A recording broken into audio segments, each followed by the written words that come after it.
Hey everyone, welcome to another video. So today's video is going to be all about Ahri mid. Over the last few months, I've actually had a bunch of people message me, can you please do a video about Ahri? Finally, I've gotten around to doing it. I actually was a massive Ahri player myself back in the day, so it was actually had a lot of fun doing this one. Over the past few days, I've actually been spamming the hell out of Ahri, around 30 games in a row of Ahri, at about master tier level. This account's actually master tier, so I've had a bit of fun doing it. And I've had a lot of time to try different runes, what are the good and bad matchups, how do you actually win games, what are the exact fundamentals that I can apply and actually show you guys in this game so you guys can apply the same things in your own games and dominate with Ahri. So the way we're going to do this video is, firstly, we're going to go over a VOD where I actually have a lot of freedom to do things, a quite easy matchup versus Malzahar, and then we're going to go over a second VOD versus a really high elo, a one-trick Azir player in high elo, which is a very difficult matchup, and talk about how I would navigate playing a hard matchup. But before we even get into the gameplay, I want to quickly talk about the runes. So a lot of people always ask, is Electrocute or Glacial better? I've done a lot of testing. So I guess Electrocute, to start off with, Electrocute is the most reliable rune page. And the rune page I would go, if you want to go down this Electrocute route and actually follow my advice, is Electrocute, Sudden Impact or Taste of Blood. Very much depending, if you're in a tricky matchup, go Taste of Blood. If you can get away with Sudden Impact and you're versing an easy matchup, go Sudden Impact. Then go Eyeball Collection, finish that off with Ultimate Hunter. Absolutely crucial on Ahri Ultimate Hunter for your ultimate cooldown, since you're a very R-centric champion. Secondary, want to be going Nullifying Orb and Transcendence. So the reason I go Nullifying Orb, and the reason I find it so awesome, especially if you're versing an AP champion, obviously, is that you're a very close range champion that wants to get into the thick of it, close quarter fights with your ultimate. And I found that it just really helps you edge out those close fights and just allows you to survive some of those, I guess, tougher matchups in the early laning phase. So I just like Nullifying Orb. It's something that I personally, is just a personal favorite of mine. Then you may ask, why Electrocute, not Glacial? Well, I found that because Ahri doesn't really have the highest damage herself, Electrocute kind of complements her and gets her over the edge to make her a bit of a mid-game threat. But if you go Glacial, you're very much taking a step-back utility approach. This does work a lot of the times if you're being a secondary carry to the team. You're letting your team do the work. Maybe you have a Karthus jungle, you have like a Lucian top. You're very much playing a utility-based champion, and you're not playing to carry. But in most games, you guys are playing in your low elo games. You want to be the carry. You want to win games. You know, you want to be getting kills yourself and dominate the map. And in that case, you want to be taking Electrocute. In high elo, D1 plus, Glacial would probably work a little bit better because you can complement your team, and your team will, I guess, recognize that you're setting up a bunch of kills with these slows and stuff like that, but it just won't be the case in low elo, so highly recommend going Electrocute. Next, let's quickly talk about when should you pick Ahri. So these are, I guess, the things that I look for a good Ahri game. One, you want to be looking at the squishiness or tankiness of the enemy team composition. Ahri is very bad at versing tanky teams. You want to be ideally picking Ahri only when you're versing full squishies. Ideally, you want to be versing, like, I guess, a low range or an immobile mage where you can set up kills and I guess, win 2v2s with your jungler at around level 6. So this is versus champions like Zoe, you know, even like LeBlanc does good against, and Malzahar, champs like that. Ahri actually doesn't have too many winning 1v1s. She actually doesn't win 1v1 against pretty much any champion. She's very much a 2v2 oriented champion. Next, you want to be obviously ideally playing with a gank oriented jungler, something like a Jarvan, a Elise, Rek'Sai, where you can very much play around mid, control the mid jungle 2v2 and snowball that way. And then fourth, ideally you want to be the only, or I guess the sole form of AP damage on your team, because Ahri really doesn't do well against tanky members or people stacking MR. So that's just my experiences anyway. And the analogy, guys, so I like to come up with an analogy for a champion to help you guys understand the identity.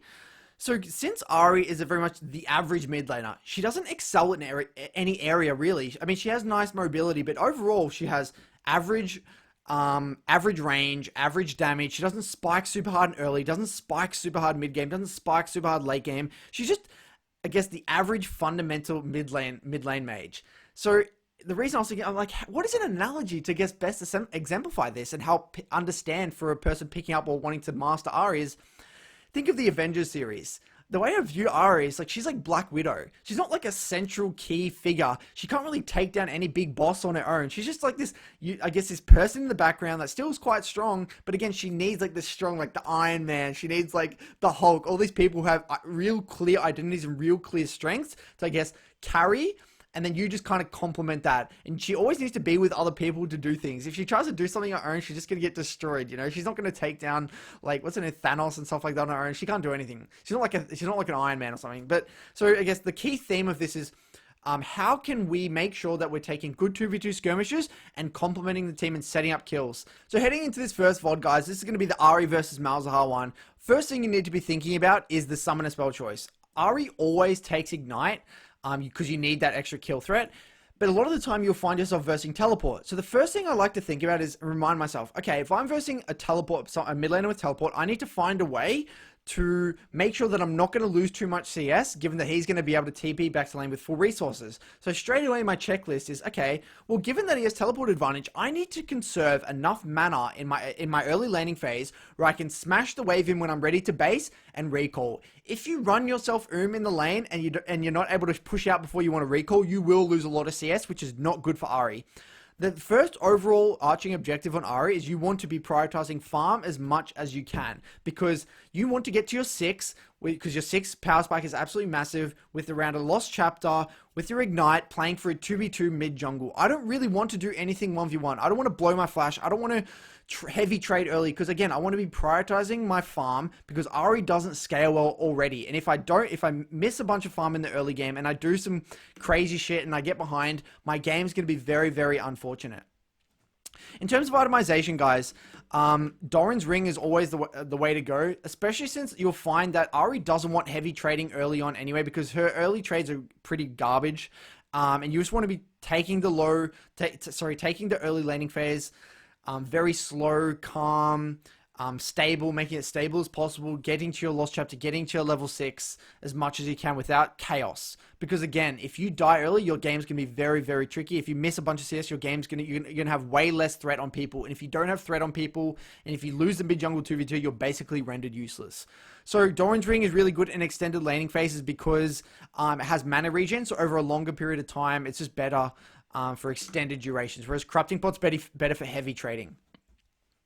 So now, generally, in a lot of these matchups, I actually find that I actually, especially versus a lot of these, I guess, high-range mages like Orianna, Syndra, Malzahar, Victor, Azir, I really like to queue the wave. And the main reason is because I know that I'm most likely going to get shoved in. So I want to combat that by keeping it in the middle as much as I can. And if I can keep the wave in the middle, it's going to be great for me because A, it's going to allow me to CS easier. And B, it's going to be harder for the enemy to use abilities on me because they also have to focus on CS. And the last thing actually C is that I found that Ahri is so hard to CS under tower. Like her champion, her kit and her abilities and just damage stats are just so hard to CS under tower. And remembering, CS is so important on Ahri in the early game, so I want to avoid at all costs getting shoved in and having to CS under tower. So again, my whole mindset here, guys, is stabilize this early game so I can get to level 6, get to my knight, post first base, and look for a potential 2v2 skirmish with my jungler. That's exactly what I want to do. And so in my early laning phase, I just want to keep the wave in the middle or slightly pushing to them, heavy leaning, warding if need be, to keep this lane very cool, calm, collected. And now this is exactly, look, Malzahar also is a champion that struggles to CS onto tower. So Malzahar ends up giving a bit of a taste of his own medicine. End up getting an early ward out like this because I think I was end up versing a Rek'Sai. So Rek'Sai can do some early level 2 ganks and stuff. So I felt like I needed that. So now, generally, in the early game with your Q, you either want to be using your Q for one or two reasons. You want to be using your Q to thin the wave so it doesn't build up too much into you, or you want to be using Q to punish him for walking up for CS if you're sitting on like full mana and you just want to use a bit of your mana. So look at this and you'll see it in a second here. Actually, before I talk about that, I want to talk about level 2. I always get asked what ability do you level up, your W or your E? If you feel like you're going to die to a level 2 gank, or you want the level 2 for some extra safety or self-peel, Charm is really, really good. Otherwise, if you think it's going to be an isolated 1v1, W is just much better for trading because you can auto-attack. And the way the W works is if you auto-attack them or damage them within 1.5 seconds of using your W, the W will all the orbs will go onto the person you hit. So it's a really good way of taking straight, great level 2 trades. So like that, see auto-attack and then W, and then all the orbs go onto Malzahar because you just attack them. And then it's a really good way between auto-attack QW to proc your electric and get a really good level 2 trade. But again, here in a second, Malzahar is going to walk up to end up look for a Q on the wave. And so I try to punish with my Q on the back end like this. I see these two minions getting low. So I'm thinking, all right, Malzahar is probably going to walk up and either Q or auto attack them. So then I try and time my Q with like that, and then I get a nice little bit of poke off. But again, I only want to be doing that if I'm sitting on high mana. I don't want to be running myself too low. Ideally, I want to be sitting on a lot of mana in this lane, just so I can base whenever I want to. Now, in terms of lane, again, I'm trying to thin it quite a bit now. You'll see I start to queue it in a second, just so it doesn't get built up too big. And I ideally don't want to be CSing any of this under my tower, because it's going to be very difficult for me otherwise. So this early laning phase, generally you just want to be keeping it quite chill. Take a chill pill, relax, sit back, focus on your CS. Try and ration out your mana as much as you can. Have a side that you need to lean on. It's always good to have a side to lean on, especially as Ahri, because that's just going to allow you to, you know, make yourself a lot safer. And one thing, guys, you should never use your E in lane for trades. That's my, I guess it's never is a strong word, but again, it's like Lux in the early game. I'm an immobile mage with no mobility, right? I don't have 6, I have no mobility, right? And even then, you don't want to be using your ult defensively, even when you have it. So my E, my charm, is my only form of self-peel. So if the jungler comes, the Rek'Sai unburrows, I have my E, I can just charm and run away. But if I don't have my E, it's going to send signals to the enemy, this guy's vulnerable. So a lot of the time, it's the threat of having that form of self-peel is going to deter junglers or deter mid laners to trade onto you. So it's the exact same with Lux. You want to be holding your Q in laning phase, or I love holding my E, both for, I guess, mana conservation, but mainly just self-peel. And that's a really, really big thing I see in a lot of gold, especially gold and platinum mid laners. They just throw out their self-peel all the time and make themselves extremely vulnerable. And again, I'm taking this lane very patiently. I'm very much focusing on my CS. I'm leaning to the side of my jungler. I don't want anything too bad to happen here. Again, you know, I need my teammates. I'm Black Widow from Avengers. I can't do shit on my own, you know? I don't do anything.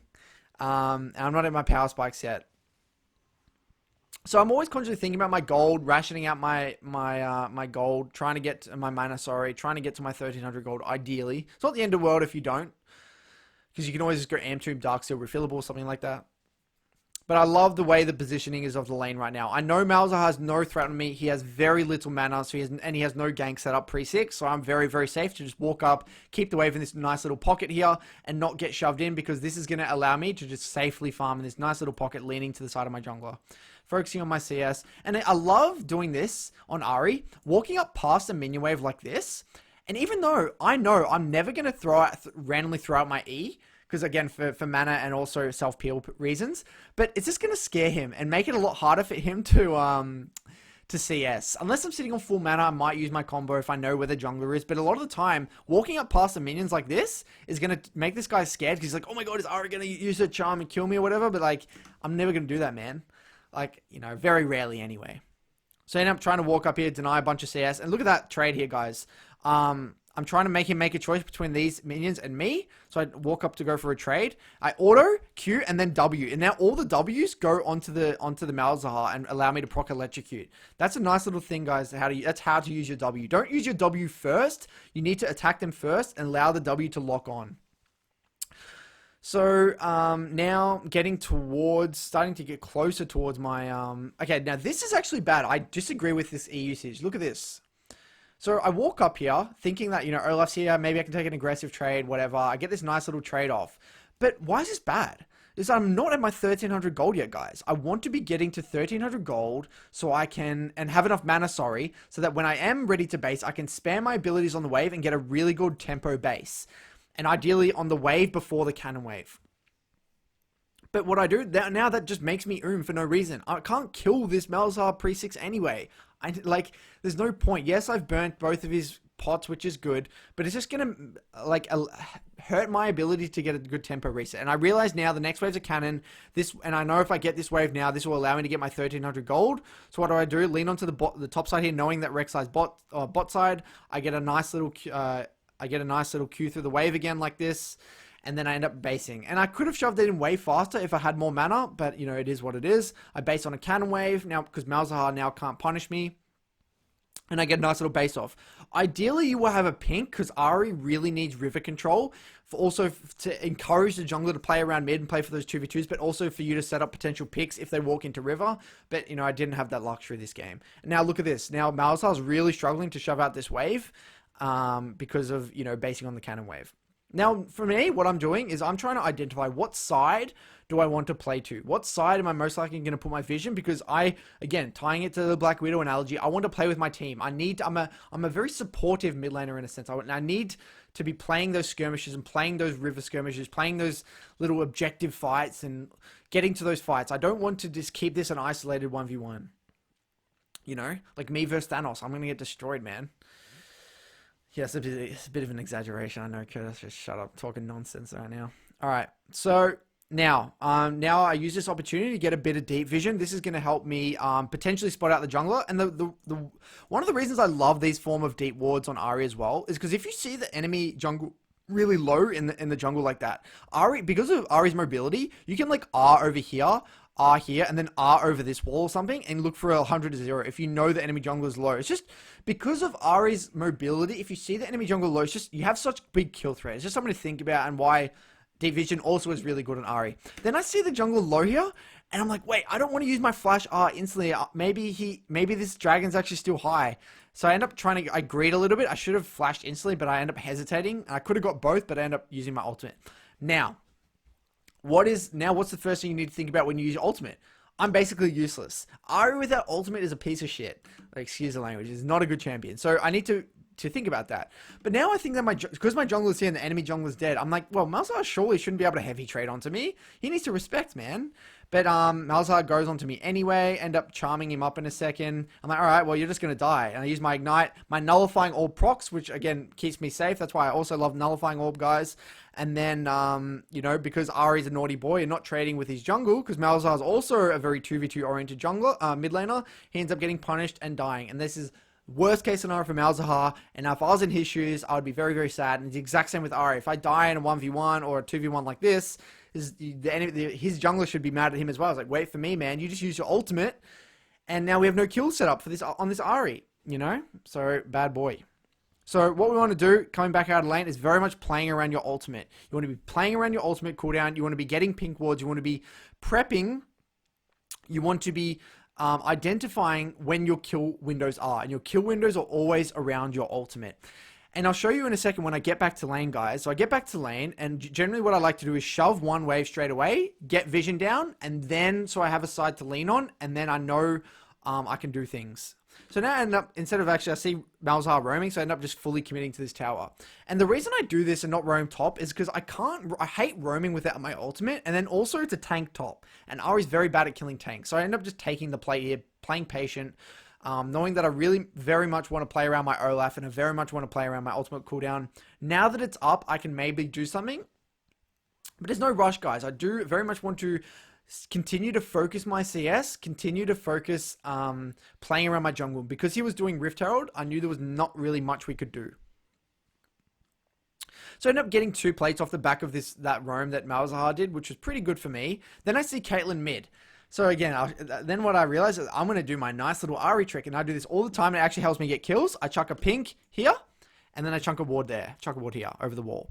And the brilliant thing about this play is because, okay, generally you'll find mid laners or people just love walking through this little corridor, and with Ahri, if you sit in this little bush here on this pink, and you put a ward over here, this is going to increase the chances of being able to get a nice little, if you can actually get 100 to 0 chunks here, or even just nice little chunks with your E, EQ, W, R if you want, or whatever. Like, it's just a really good way of getting picks or creating chunks or whatever you want to call it by doing that nice little warding strategy here. So I'm thinking, well, if Caitlyn ends up walking through here, I could have looked for a kill, but then I see Olaf on top side, and again, I'm Black Widow. I want to be with my team. I want to support my team. I need to get there. So whenever I see a skirmish, I'm attracted. I'm drawn. I'm like a magnet. I want to get there as soon as possible. So I see it, bang, bang, bang, ultimate, and again, I don't rush to throw out my E.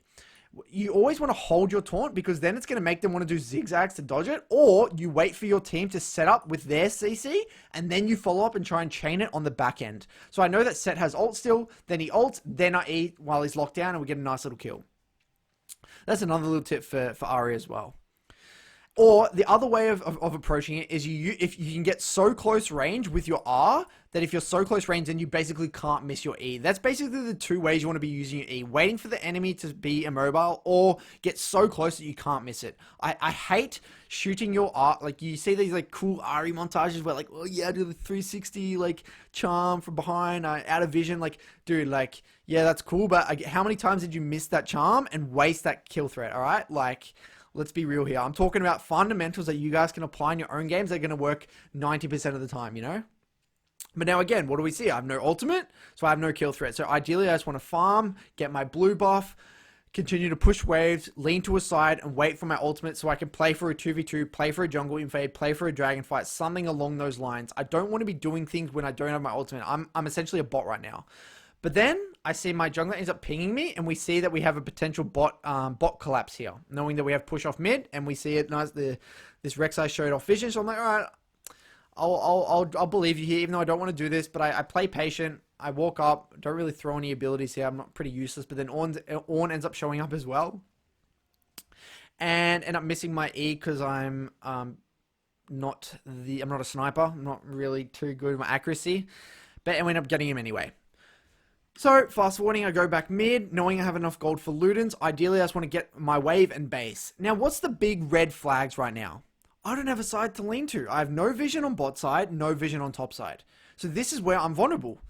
And ideally, as Ahri guys, it's like TF. You very rarely want to be using your R defensively. You always want to be looking to use your R offensively because, again, you're basically a bot. You have no kill threat when you don't have R. So in my mind, unless I know that they're 100% not here, I always need to be getting vision, leaning onto a side, then getting the wave out and looking for a recall. But because I don't do that, and I'm a naughty boy and I don't follow the fundamentals, I end up getting collapsed on by this Malzahar and this Morgana. And Morgana comes from one side, Malzahar comes from the other side.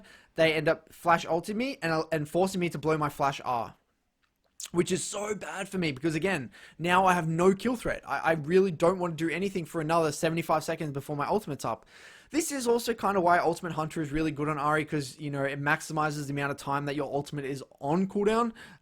Is like off cooldown, whatever it is. You have your ultimate, sorry.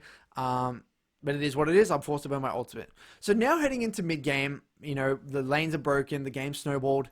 Generally, I want to be doing one or two things. I either want to be playing around objectives, controlling vision, making them walk into us and setting up a pick, or going to a side lane, playing around my jungler and just pushing and moving.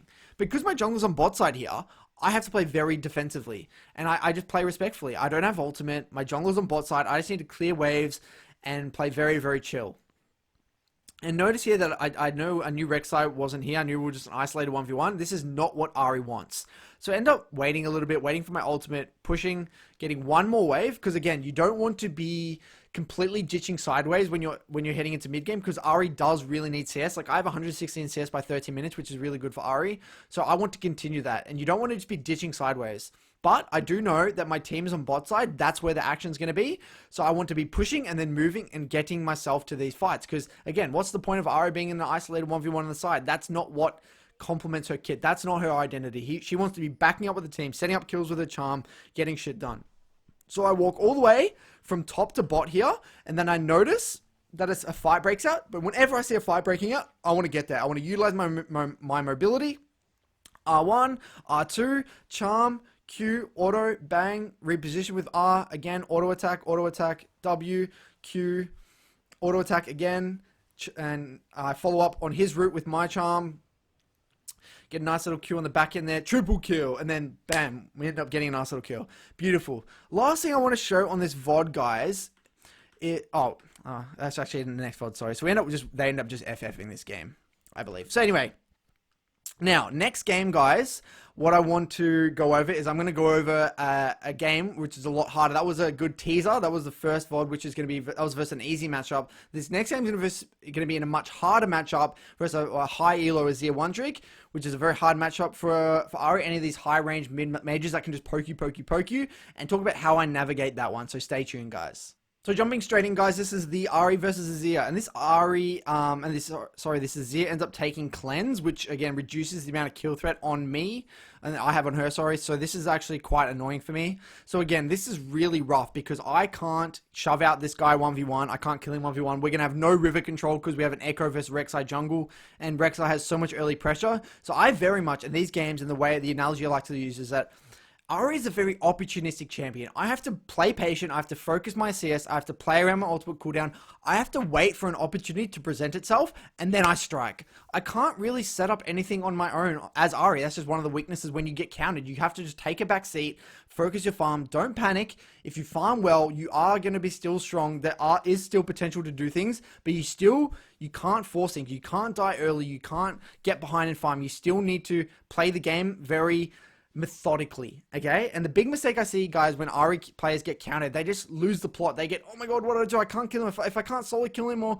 I can't move, what am I going to do? I'll show you what I do, okay? Actually, so first thing, guys, generally, it's the exact same thing when I know I'm already going to get pushed in and I want to keep the wave in the middle. I try to just queue the wave straight away just to, I guess, increase the chances of me being able to hold the wave in the middle because, again, me CSing under tower is very, very difficult.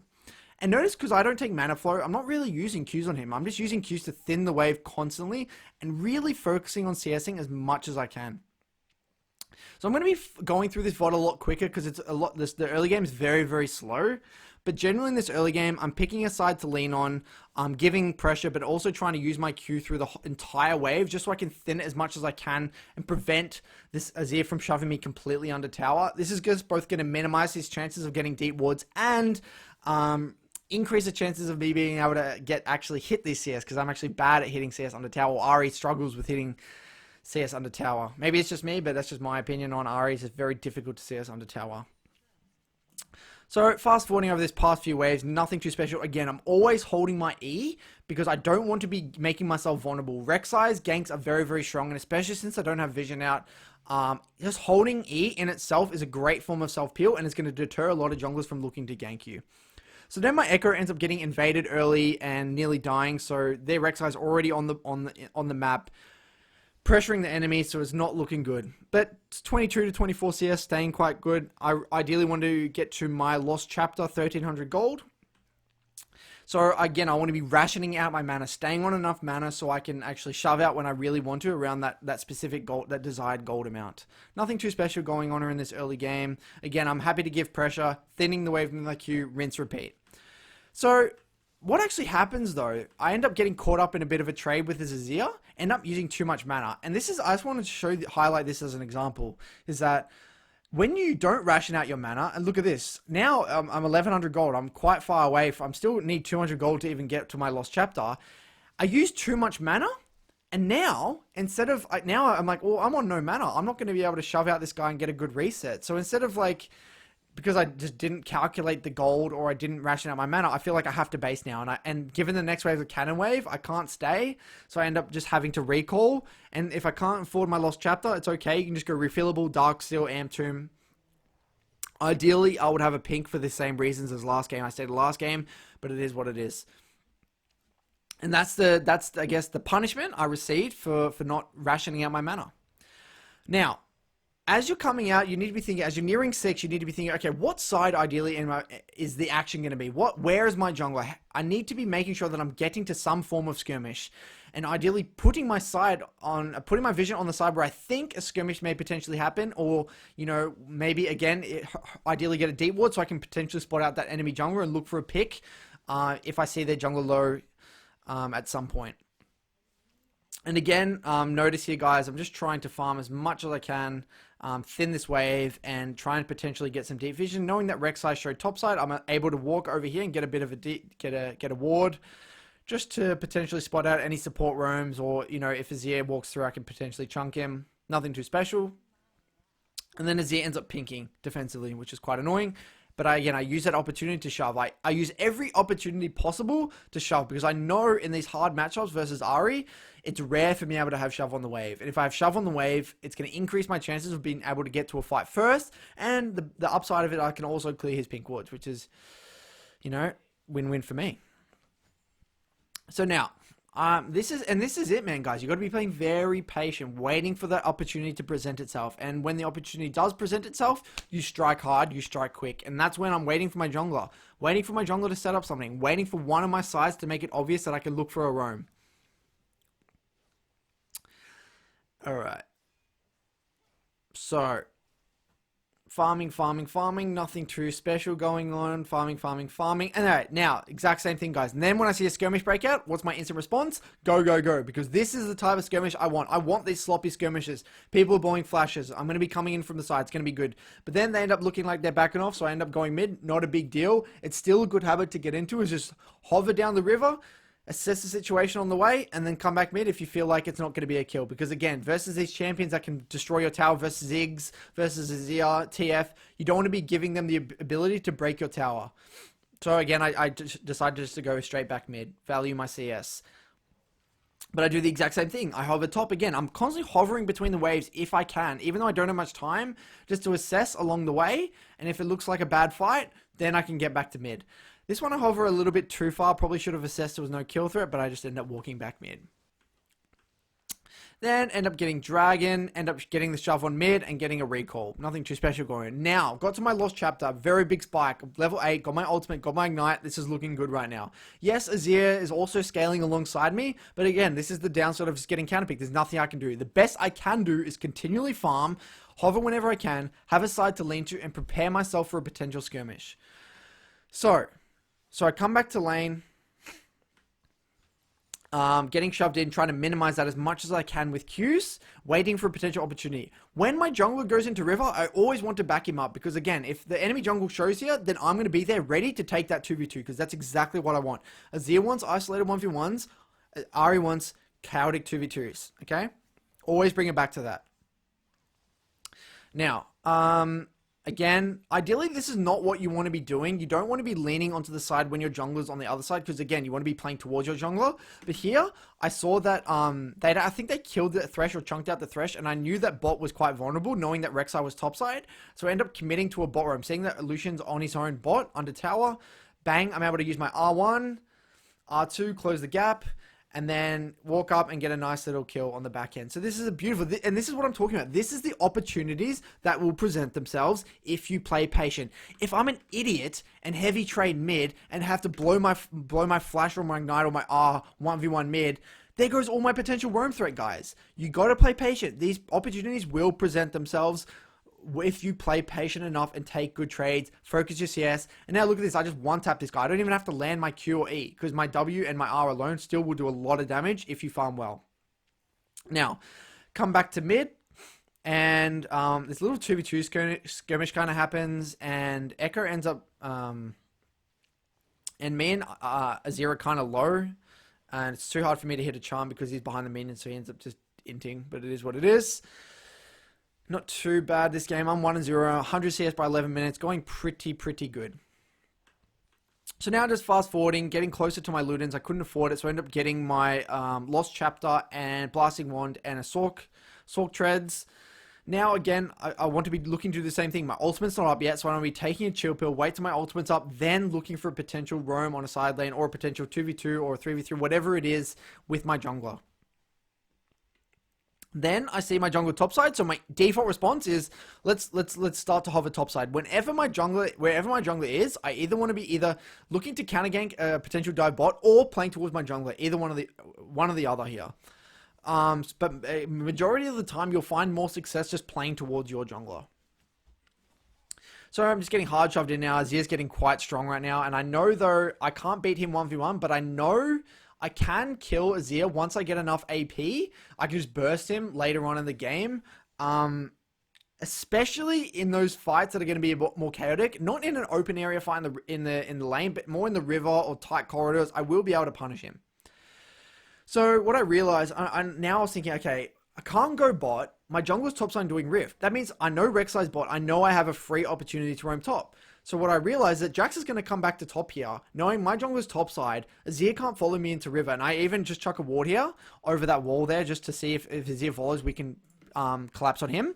But I know that no one's going to be topside, so I'm able to get a free dive here top. And this is, again, seeing the opportunities, guys.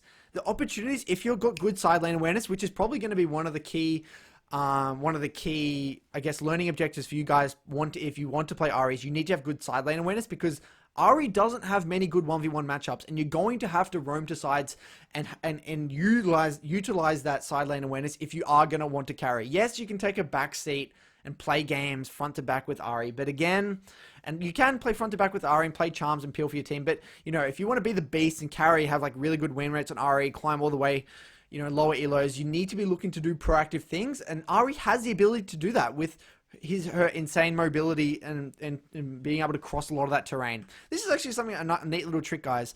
Notice here that I have 7 stacks of my passive. I know that if I use my W, that's going to allow me to get my heal, because I believe it's 9 or 10 on your passive here. Then, if I take a trade, it's okay, because I know I can just queue through the whole wave. Look at this. So I walk up knowing that he's going to queue me, but I don't care, because I just get the whole queue through the wave and get to heal myself anyway. It's just a neat little trick you can do there anyway, guys. Just to make sure that you are... just to maximize the amount of time you're hitting the wave. So I end up recalling on my Ludens. Now I know that I'm really, really strong. So I come back to lane here, and what do? I do the Ahri little warding trick here. Ward over this wall. Ideally have a ward over there as well, but then ideally this is going to allow me to set up potential roams into the jungle, but then also set up kills if anyone walks through this neat little corridor. But again, playing towards my jungle, constantly looking for those 2v2s. Push and move, and then Echo looks like he's doing something in the jungle, so I try to back him up here in a second. I should have actually been a bit slow on that one, but I try to come. If I knew he didn't have tunnel, I would have just RE'd him, but he had tunnel, so there's nothing I could have done. But again, just a good habit to get into. Hover, push, move, hover, hover, hover. Fast forwarding a little bit in this game anyway. Oh yeah, so this is what happens. If you farm well on Ahri, look, this guy's full HP, but I know even if he has cleanse, it doesn't matter. I do so much damage with my W, my R, and all these, my ignite and stuff like that, and because I farm so well, he will just take so much damage. Look, E, RW, ignite, he just dies. Nothing he can do. And this is the strength of Ahri if you farm well. But again, none of these kills will be possible if you screw your early game, you don't prioritize farm, you die stupidly, you don't play around your ultimate, whatever. The same things. This is what I found if you really want to be impactful on Ahri. But now, so mid-game again, a few fundamentals for mid-game. You either want to be playing around the objective, getting to the objective early, setting up picks, which I do in this game and I'll show you in a second, or you want the jungler to be hovering to you and either killing this guy in the side lane, because again, 2v2s are great, or just pushing, completely ditching, pushing and moving, grouping with the team. Here, I thought my jungle was, I knew Jax was in the area, but I thought I'm telling my Echo to come hover, hover, hover, like ping assist me, but he doesn't come. So I'm like, oh shit, man, what is he doing? And then I see Jax here. I thought again Echo was coming, but he wasn't. So this is exactly what you don't want to be doing. You don't want these isolated 1v1s where you have to blow your ultimate defensively, because Ahri generally will struggle to solo kill people a lot 1v1 unless you have ultimate or you're really far ahead and you're versing a squishy target, yes, but majority of the time she just excels much more in those 2v2s. And now, because I had to use my ultimate defensively there, this fight is nowhere going to be near as good as it would have been if Echo had already followed, or I just pushed and moved. So now we end up trading 1 for 2. We get 2 of them, but it's a 1 for 2, which could have been, didn't have to be a 1 for 2. In terms of itemization, guys, I actually really like going Banshee secondary a lot, because you're going to be going in and looking to set up that charm, or you're going to be close range. Banshees, and if you verse a lot of these hook champions, or champions that can CC you, it can just be enough to deter the enemy from, stop the enemy from locking you down just enough so you can get your charm off to look for 100 to 0. It's just a nice little thing and it's just good for durability since you're a very, low range champion as well. Anyway, fast forwarding. Now, this is not what you want to be doing. Again, here, this was my 80 carry and support and base. My jungle was looking for a kill. And again, I have to use my ultimate defensively. That's not what you want to be doing. So, in any review, I want to minimize, and what I look for is any ultimate where I had to use defensively, I try and look for the signs. Why was it that I had to use my ultimate defensively? What was I missing? And I was like, slap myself on the wrist. Like, that's bad. I want to minimize the amount of times where I'm using my ultimate defensively. Now, again, heading into mid-game, I'm either pushing and moving, playing with my jungler, or playing for that 2v2. So here, at this point, I'm just pushing, hovering out of vision, nothing too special going on here. And then, finally, when I see my jungler come, I back him up, I have my ultimate, I'm ready to do something. This is where we can set up a pick, whatever. We can get a bunch of control. I try not to do things on my own too much, and then I see him go back in. I thought he didn't have tunnel, so I end up failing my ultimate there a bit. And again, so now I've had 3 defensive or failed ultimates in a row, which is definitely something I would look at in review. Yes, I've had a good few proactive moments, but again, all those ultimates where I didn't get anything, they're ones where I really want to minimize as much as I can. So now, fast forwarding, again, what do I see? A skirmish in a second's about to break out bot. Now that my ultimate is back up, I just want to go. My default response to any of these skirmishes is go, go, go. If you're a champion like Ahri or something, this is not what you want. You want the fight to be played towards you, but Ahri doesn't mind coming in late to a fight from the side like this. It's okay. Because you have so much mobility, you can make some decent picks like this. So I'm able to clear a pink. And I see Azir kind of out of position. I get a nice little chunk. And I nearly get the kill off here. He actually survives on about 5 HP. And that just shows how strong Ahri's burst is, especially when you're farmed. Anyway, fast forwarding. And now I know the next objective is Dragon. This is what I was talking about. If you get to an objective early, you can set up this defensive vision. And the enemy is going to be so scared to walk in. And if they do walk in, you can do things like this. As soon as they walk in, you're going to be able to hit charms from out of vision like this, bang, and set up picks, which is going to guarantee that you get those objectives. It's the exact same for Barons, Rift Heralds, Dragons, etc. And now we get that pick, and then we're able to easily secure this Dragon. It's the exact same thing, guys. Fast forwarding this game, again, ideally you just want to be following up on your team, playing these fights off their CC, end up missing that one. Nothing too special going on here, guys. Fast forwarding, and then we end up getting so far ahead. And right here, this was one of those things where no one was going to be able to CC him, so I try to get close enough with my R1 so I can actually close the gaps and potentially hit an E. But I don't, he dashes and I miss my Q. But even if you miss your E, you can still do a lot of damage with your R and with your Ignite W still anyway. And any of these fights, we end up acing them and ending the game there. So guys, I hope this Ahri video was really, really helpful. I tried to distill what, I guess, in my opinion, what were the key fundamentals that helped me carry games on Ahri. If there are any questions about builds, runes, just any tips with Ahri in general, just let me know. I've played a bunch of it, and these all, remember, Master Tier games, so pretty high elo games. And if I can win a Master Tier with Ahri, you can win it in definitely any other elo. So thanks for watching, guys, and stay tuned. Cheers.